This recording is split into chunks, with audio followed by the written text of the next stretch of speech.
महादुर्नीति लुटि नेले 50 लाख कुनी कुनी छात्र छात्री भविष्य को अंधार को ठेली बड़ लोक साजिछंती विगत दिनर अनेक नेता। हाँ दर्शक बंधु, भद्रक जिला धामनगर ब्लॉक धुसुरी पंचायत अधीन धुसुरी सरकारी उच्च विद्यालय देखा मिली 5T कार्य महादुर्नीति। भांगी गलानी कबाट झरका, छाड़ी गलानी कांथरू रंग, उजुड़ी जाइछि पाठशाला आउ भग्न स्तूप साजिछि विज्ञानगार। अधपंतरिया विद्यालय रूपांतरित कार्य हेले अधा खंडिया काम करी लुटि नेले अध कोटिरु अधिक टंका। असंतोष झाड़िले कमिटी सदस्य। तदंत दाबी करनी स्थानीय बासिंदा। मो ना होती गोपबंधु होता विद्यालय रे साइट ना दुर्नीति हेछि कोन कोन मु होची एसएमसी मेंबर होची। आ एठी तो देखुचंती आपण माने जहा होची सब देखा होची आ ठीक भाबे काम ठीक भाबे हेई नै। आ एठी पय मु होची जिलापाल अनुरोध करते से माने आसी टिके परिदर्शन करिकि जान। केते दिन काम हेतला एई तो 6 मास खन हबो। कोना होजी अजय कुमार मल्लिक, पूर्वतन नायब सरपंच धुसुरी। कोन कोइ अभियोग जे 5T जो होची हेची धुसुरी गवर्नमेंट स्कूल में जे जो हिसाब रे काम हेची, जो हिसाब रे पैसा आसी से हिसाब रे काम हेई नै। तेणु करी हम जिलापाल को अनुरोध से आसी स्कूल बुली की देखंतु केते टंगार काम हेई। कोन बतान हमर बतान चाहूँ जे अनुरोध रखते आम जिलापाल जे आम धामनगर ब्लॉक रे भी जिते 5T हेची बहुत बार आम अनुरोध कर जिलापाल भद्रक से आसी धामनगर ब्लॉक में जिते 5T स्कूल हेची परिदर्शन मैंने मो मत ही भल हाँ। मो ना देवानंद होता। ए विद्यालय रो मु पुरातन छात्र। अपन तो देखुतुबे ये व्यापक भाव रे ये होची 5T ना रे महादुर्नीति। तो दीर्घ एई बोधे 5-6 मास तले यार काम सरीथिला 5T रो।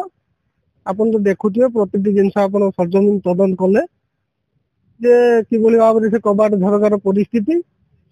तो या उपरे मु एतिकी टिप्पणी देबी जे माननीय जिलापाल महोदय को आमे अनुरोध करिवु जे ए विद्यालय को थरे आसंतु परिदर्शन रे एवं ये जो 5T रो महादुर्नीति हेची या उपरे से पुंखानुपुंख तदंत करिया पे आमे अनुरोध रखुछु जिलापाल महोदय को पाखर।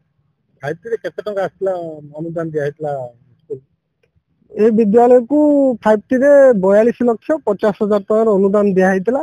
जहाँ कि अपन देखुए 42,50,000 वास्तविक केते काम हुई तो केवल खाली अगी कदली पत्र रंग को नेसिवा छड़ा या छड़ा द्वितीय जिनस किछि नाही। एटी जहाँ कि महादुर्नीति हेछि आमे जिलापाल निकट में आमर दाबी रखुछु जे से विद्यालय को आसंतु एवं परिदर्शन रे आसी ए जो महादुर्नीति हेछि या पे तदंत करी विहित कार्यानुष्ठान ग्रहण करिया पे आमे जिलापाल निकट में दाबी रखुछु। आमे तो पूर्वरु 2 बार वीडियो महोदय को पाखर आमे हमर 5T दुर्नीति उपरे आमे दाबी उपस्थापन कर सलु किंतु एपर्यंत वीडियो महोदय किछि या उपरे एक्शन नै ना। एटा हमर सरकारी उच्च विद्यालय धुसुरी आपण माने लक्ष्य कले विगत दिन रे 5T रे जो रूपांतरण कार्यक्रम करा जायथला ए स्कूल को 4th फेज रे अंतर्भुक्त करा जायथला। जदियो ए पंचायत रो एटा होचे एकमात्र नोडाल हाई स्कूल। एठी जो कार्यक्रम करा जायछे रूपांतरण ना रे कोन रूपांतरण हेची आपण माने अनुभव करथिबे।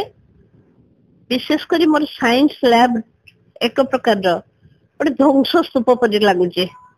पूर्वरु रखा जायथिबा समस्त विज्ञान संबंधी आसबाब पत्र को एकठा करी गोटे पाल घोड़ी दिए जाइथिला बेले तार जो कबाट लगा जाइथिला से कबाट बंद कर जिबा संभवपर हो नहीं।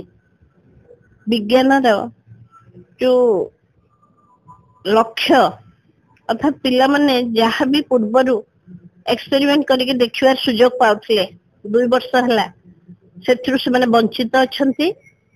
बाकी विज्ञान जो सब इक्विपमेंट्स आसला जो स्टील फर्निचर्स आसला से डोर भितर प्रवेश न करिबारु प्रवेश करि पारला नाही जोथि कि से गुडी फेरे निया हेतला एम्बियंस कार्य तो आदौ हे नहीं कहले चले बाकी दुटी स्मार्ट बोर्ड केवल लगा जायछि आउ ई लाइब्रेरी रा अवस्था अपन तो देखुछ न कहले भलो तेनु एई भली परिस्थिति रे हमको विद्यालय परिचालना करिया को पड़िछि पिला माने ए समस्त सुजोग रु वंचित होउचंती एई कार्यक्रम को पुनर्बार ठिकणा मार्ग रे परिचालित करिया पे कलेक्टर महोदय को मु व्यक्तिगत भाव में निवेदन करथिली भद्रायणी तथा हमर जो उत्कल दिवस कार्यक्रम गला सेथिरे आम विद्यालय छात्री माने कल्चरल प्रोग्राम रे अंशग्रहण करथिले छात्र छात्री माने तथा मु कलेक्टर को व्यक्तिगत भाव में अनुरोध करछु विद्यालय को थरे विजिट करिए अवस्था को देखिया पई आउ गोटे दुख परितापर विषय जे फोर्थ फेज रे सारा ओडिशार विद्यालय को 60 लाख टंका लेखा दिया जायतिला किंतु फोर्थ फेज रे 5T कार्यक्रम रे गोटे मात्र विद्यालय आमर जोठी की से 45 लाख टंका दिया गला एवं पछरे जो 15 लाख टंका लेखा अन्य विद्यालय को अनुदान आसला सेटा आम विद्यालय को आसी नाही तेणु अनेक अभाव असुविधा रही विद्यालय विशेषकर स्पाउस ग्राउंड रे जने पीसीएम टीचर एठू बदली ही जाइछि से स्थान मध्ये अपूरणीय रही हिंदी खेल शिक्षक नाहंती एम्बियंस कार्य आदौ करा जाय नाही तेणु पिला मानकर खेल पड़िया नथिबारु सबु समय मानसिक जंत्रणा रे पिला माने छटपट होउचंती तेणु आशा रखिबी आपण मानक माध्यम रे वार्ता जदि प्रशासनिक अधिकारी ठारू आरंभ करी कहा कहा पाखरे पहुंची पारिबो एवं विद्यालय समुन्नति आगामी दिन में संभव हब ए आशा भरोसा हम रखुछि। डायरेक्टर दीपक कुमार पंडा को रिपोर्ट आईजीबी न्यूज।